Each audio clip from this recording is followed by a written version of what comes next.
భాగమతి బంగ్లా కోసం ఎంత కష్టపడ్డారో తెలుసా? దర్శకుడు ఒక కథను రాసుకున్నప్పుడు ఆలోచనలో పాత్రలపై ఎక్కువగా ఫోకస్ చేస్తుంటాడు.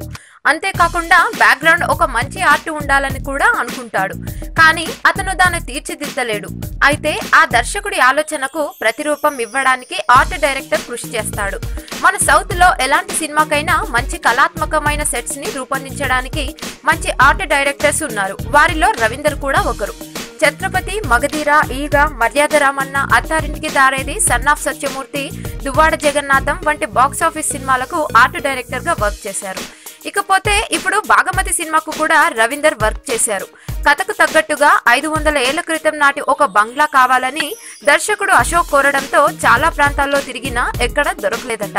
దీంతో రవీందర్ రీసెర్చ్ చేసి 29 రోజుల పాటు 28,000 చదరపు అడుగుల విస్తీర్ణంలో 200 మందితో అహర్నిశలు కష్టపడి నిర్మించారు. ఒక రాజు తన భార్యకు కానుకగా ఇచ్చిన బంగ్లాలా ఉండాలి కాబట్టి అన్ని వైపులా ఆలోచించారు. దాదాపు మూవీ క్రియేషన్స్ కేవలం భాగమతి బంగ్లా కోసమే 3 కోట్ల వరకు ఖర్చు చేసిందట. ఈ 2 అంతస్తుల భాగమతి బంగ్లాలో మొత్తంగా 12 గదులు ఉంటాయి.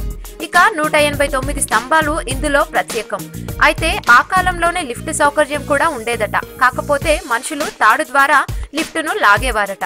ఇక ఇప్పుడు వాడని కలర్ పెయింట్స్ ను ఈ బంగ్లా కోసం వాడారు. అన్ని రీసెర్చ్ చేసి రవీందర్ ఈ బంగ్లాకు రూపాన్ని ఇవ్వడంతో అందరూ ఆశ్చర్యపోయారట. అయితే బంగ్లాను చూడటానికి సినీ ప్రముఖులు కూడా వచ్చారట. రామ్ చరణ్, అల్లు అర్జున్, అలాగే సాయి ధరమ్ తేజ్ కూడా దర్శకులు సుకుమార్, వినాయక్ షూటింగ్ సమయాల్లో వచ్చి బంగ్లాను ప్రత్యేకంగా చూశారని రవీందర్ తెలియజేశారు. వీలైతే లైక్, కుదిరితే కామెంట్ పెట్టండి. ఇలాంటి ఇంట్రెస్టింగ్ బ్రేకింగ్ బిగ్ న్యూస్ మాకు తెలిసిన వెంటనే మీకు తెలియజేస్తాం. దీనికి మీరు చేయవలసిందల్లా ఇక్కడ కనిపిస్తున్న సబ్స్క్రైబ్ బటన్ ని నొక్కి సబ్స్క్రైబ్ అవ్వండి. అండ్ ఇంకో విషయం, పక్కనే ఒక గంట సింబల్ కనిపిస్తుంది కదా, దాన్ని నొక్కారనుకోండి మేం చేసే వీడియో అప్డేట్స్, నోటిఫికేషన్స్ అన్నిటితో మీ డివైస్ లో వాలిపోతాం.